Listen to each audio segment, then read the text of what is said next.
From the failure to reach an agreement on the Sunni empowerment bill to the lack of a revenue plan, it has been a very frustrating week for many state lawmakers, including my next guest. Kemp Hannon is a Republican state senator. He represents parts of Long Island. Thank you very much for your time tonight, Senator. Thanks for being with you. So we just saw a very bizarre week, actually, which culminated in the failure of the Senate, as I mentioned, to pass a revenue bill. And then we heard this sound from the Senate Democratic Conference leader, John Sampson. We have done our job. The budget, we have done the budget. There's an outstanding issue. There's the revenue piece. And there's a possibility there may be a $1 billion shortfall. We do not need to deal with another deficit reduction plan like we did earlier last year and later on. But we're working on a contingency plan. Okay, we have done our job. What is that about? Well, it evoked the past times of session when we'd be ending the session. All of the staff was gathered. The leader is speaking. We've done our job. And then what you're not seeing is our Republican leader gets up and very calmly said, "I'm stunned," because there is so much left to be done, including the revenue bill, which the Senate did not do. I mean, hugely controversial revenue bill, probably lots of counterproductive things, but you need that in order to fund all of the spending that was passed earlier this week. So you and your fellow Republicans do not consider the budget done, nor do you consider the session over, I would expect. Well, after Scello spoke, then Sampson got back up and said, "Oh, no, you're right, we really have things to do." And then he held a press conference and reiterated for the press, because the Republicans weren't there, actually, we are done, we're just going to come back and clean up this little thing over here and this little thing over here, but we're done, by and large, 99.999% there. Well, it's really bizarre. I mean, one of the things someone told me, they had a poster at the press conference touting their jobs program. Right. Well, my God, we repealed the Empire zones. We put back a little thing called Empire, which is Excelsior, right? Yeah. I haven't seen the press release. So you don't even know, right? But it's worth maybe $50 million a year. At the same time, we expand the film credit to about $500 million a year. Well, that's all good if you're in Manhattan, but with the demise of the Empire Zone, you've really knocked out any type of job incentives for the rest of the state. Now, you used to be the Health Committee chairman. You are still a ranking member of the Health Committee. Now, we're fighting, one of the things that is left undone is this fight over FMAP, which is Medicaid funding. The governor went to Washington yesterday to lobby for it.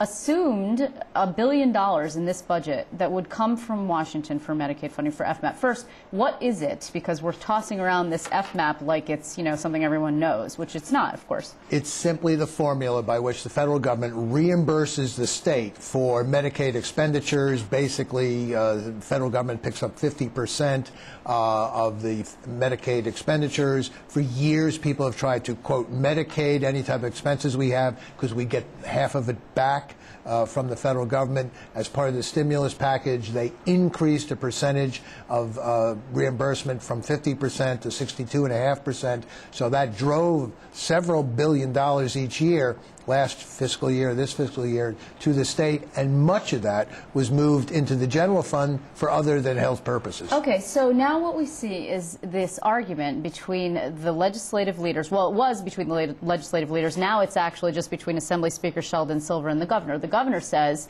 we don't know that we're going to get this money from Washington. I would like to see a contingency plan. What will you do, legislature, if we don't get this money that we thought we would get? I'd like to be able to put it in a lockbox and then, dole it out as I see fit. That's what the governor wants. The legislature says, no way. And by the way, Silver says if you put a contingency plan in place, you're sending a sign to Washington that you don't really need this money, you can get along without it. So which side do you fall down on? I fall down on they're both being unrealistic. Oh, neither. A pox on all their houses. Well, okay. Because the governor says, just give me the power to cut $1 billion out if I don't get it. That's not going to happen with this legislature. It didn't happen with Cuomo, Pataki, Spitzer, so it's not going to happen with Patterson. But the other part of it is it's been for months really being able to forecast we would not get that $1 billion. They ebbed it back. They've tried 3 or 4 votes in the U.S. Senate. Clear they're not going to pass this extra stimulus money, so you better start paring back in your expenditures now. So you don't agree then, what's the answer? Because apparently now it's a sticking point. The governor said, if you don't give, just this morning, if you do not give me, legislature, an FMAC contingency plan, I'm just going to veto, veto, veto, veto, veto. He's now streaming live on the internet vetoes. He's demonstrating to people he means business. For Silver and Sampson, what you do is you set up some type of staged thing, where you would take it, how you would take it, what the percentage would be, what type of notice you give to the legislature, et cetera.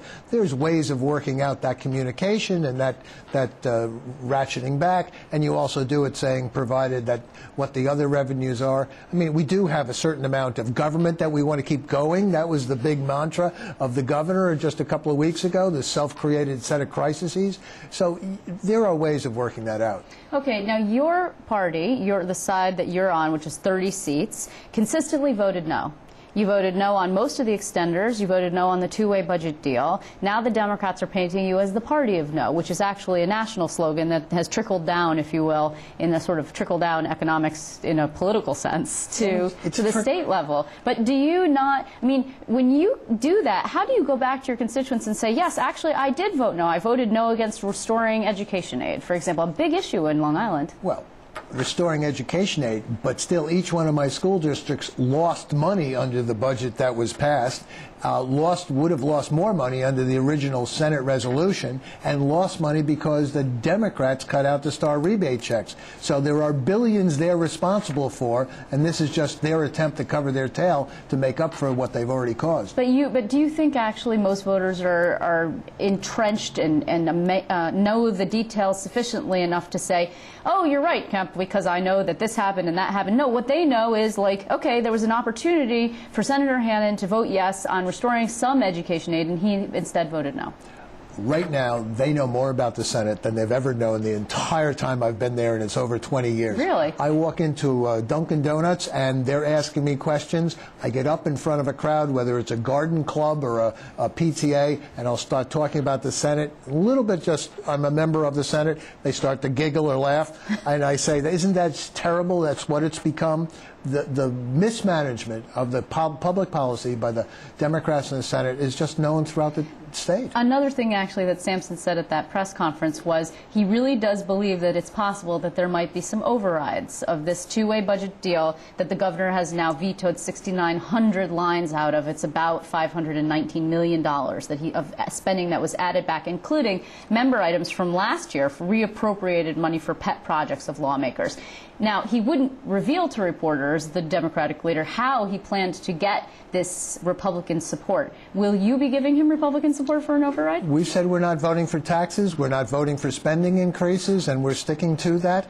I don't know what his secret formula is, but remember, just yesterday he had a secret formula to pass the revenue bill, and they couldn't do that. They couldn't do it last night, they couldn't do it today. So John's secret formula is